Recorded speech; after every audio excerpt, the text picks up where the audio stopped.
Les raisons pour lesquelles on a développé ce projet, c'est d'abord un constat qu'on a une superposition de dispositifs de gestion qui sont les stages et les SCOT, qui sont des dispositifs de gestion qui sont administrativement indépendants, mais qui en revanche gèrent des ressources qui, elles, sont interdépendantes. Ces interdépendances, elles impliquent un besoin de coordination entre ces différents dispositifs.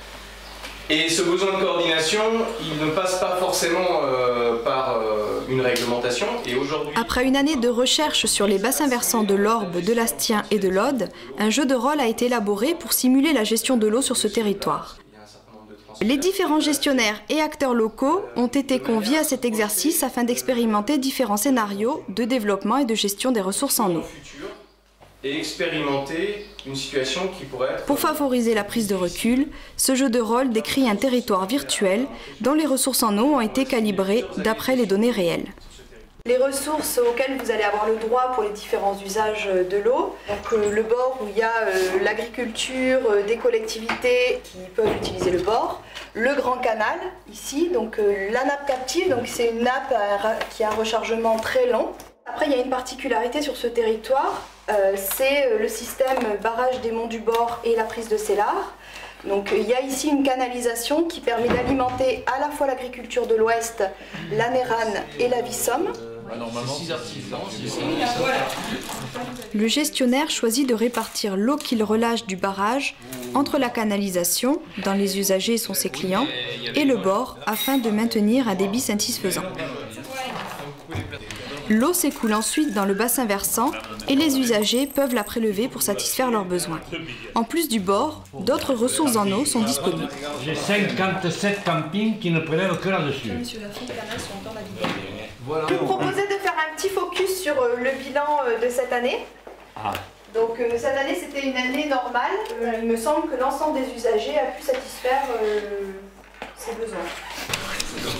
Chaque année, les différents usagers du territoire peuvent développer leurs activités. Création de bungalow. Bungalow, c'est 4, c'est ça? Oui. Je vous apporte ça. Le 4e tour de jeu simule une année de grande sécheresse. La quantité d'eau qui s'écoule naturellement dans le bassin versant est très faible. À ce stade, les participants entrent dans le vif du sujet. Le gestionnaire du barrage va-t-il satisfaire ses clients?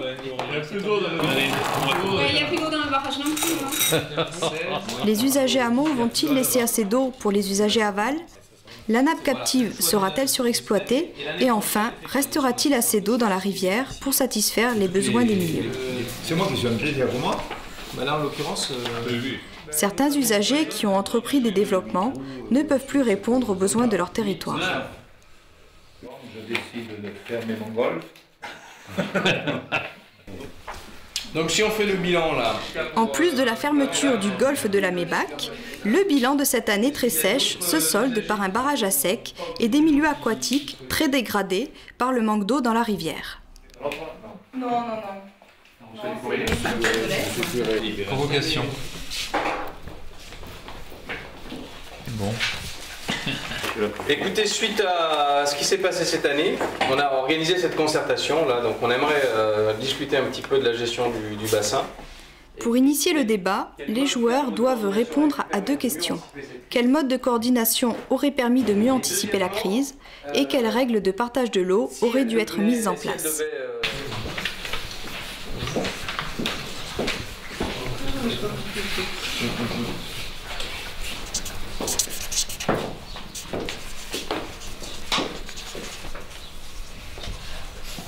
Les joueurs débattent ensuite de l'application de ces propositions.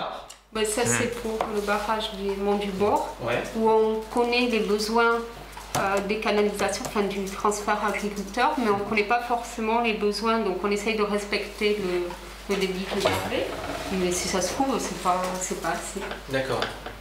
Finalement, est-ce que là vous auriez d'autres idées par rapport aux règles de partage de l'eau qui permettraient de mieux gérer la crise? Pour arriver à ça, il faut quand même connaître un petit peu qu'est-ce qu'on va pouvoir partager. Et là aujourd'hui, on ne connaît pas ne connaît pas la taille de la baignoire, le volume qu'il y a dans la... Moi, si j'avais un 3e, c'est ce que j'aurais mis, un 3e feuillet. Parce que la notion de partager, il faut savoir ce qu'on a à partager. Et ce qui est très important, c'est que les perspectives d'utilisation à terme, là aussi, il faut les projeter dans le temps. étant vice-président du SCOT, effectivement, quand on regarde les flux de population qui arrivent et tous les lotissements qui se font dans le secteur, puisqu'il y a dans l'Hérault 70 000 personnes pratiquement qui arrivent par an, on ne sait pas trop où on va par rapport à la ressource à nous.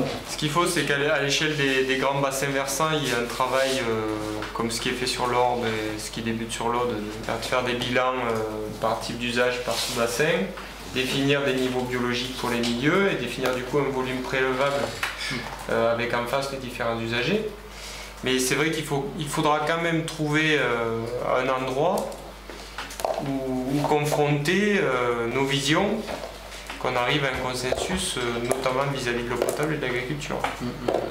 La question c'est, est-ce que la situation telle que vous l'avez vécue lors du dernier tour, lorsqu'il y a eu la crise, est-ce qu'elle serait survenue de la même manière si elle s'était passée dans la réalité ou pas? Oui, moi je pense honnêtement que ce qui est très dur, c'est en tant que gestionnaire de l'eau, quand on a des clients, ils ne comprennent pas, vu qu'ils ont payé pour des investissements, ils ne comprennent pas qu'ils n'aient pas d'eau. BRL est créé. Résultat, le fleuve Orbe est un fleuve artificiel sans source, puisque la source c'est pratiquement le barrage. Moi j'ai connu quand j'étais jeune des périodes de sécheresse. Donc on ne se posait pas des questions de dire on attend l'arrêté du préfet pour économiser les eaux. Aujourd'hui on considère qu'on a toujours eu, qu'on en aura toujours et qu'on peut continuer de cette façon-là. Vous avez complètement raison. Là, dès qu'il y a un problème de réseau d'une heure, tout le monde appelle. Alors qu'avant, les gens, bon, il n'y avait pas d'eau pendant une heure, c'est pas grave. Mais là, plus personne ne... C'est un dû maintenant. Le retour vers le réel permet de prendre du recul sur la gestion actuelle et de s'interroger sur les modes de coordination à mettre en place. Le plateau de jeu, en fait, il fonctionne bien parce qu'il représente la réalité qui est une succession de cascades où chacun tire dans sa racine. L'intérêt du sage, c'est de dépasser ces cascades et de dire, alors l'eau potable, globalement sur la zone, qui prend quoi, ça fait 20%. L'agriculture, on ne se place plus en fonction de l'endroit où on prélève. Nous, la nouveauté, ça va être de dire, s'il y a crise, projetons-nous dans ce cas-là, faisons des efforts partagés. Et le partage, il va être sur les golfs, sur les ronds-points, sur les espaces verts. Il va y avoir ce travail de priorisation des usages. Est-ce que le golf, qui est plus important que la viticulture, c'est pas à moi de le dire, c'est la clé qui le dira. Une fois qu'on aura écrit ces règles sur l'Orbe et le Livron dans mon coin, sur l'Astien dans mon coin, sur la basse vallée de l'Aude dans mon coin, c'est... Et là, il faudra que par rapport à toutes ces instances de sages, il faudra effectivement qu'on trouve une instance qui récupérera l'ensemble des sages. Créer une super clé en disant tiens, on va prendre les 3 bureaux, les 4 bureaux des clés, on va recréer un machin. En tous les cas, il n'y aurait rien de pire qu'on ne se parle pas, qu'on n'écrive pas nos règles respectives en ne tenant pas compte des autres. Sinon, in fine, celui qui tranchera toujours, c'est le préfet. Et c'est en complète contradiction à la dimension qu'on veut demander à l'eau, c'est-à-dire un outil d'aménagement de notre territoire. C'est-à-dire qu'on laisse au supra décider de ce qu'on fait sur notre territoire. Et donc ça marche à l'envers. Donc si on veut, il faut qu'on y aille.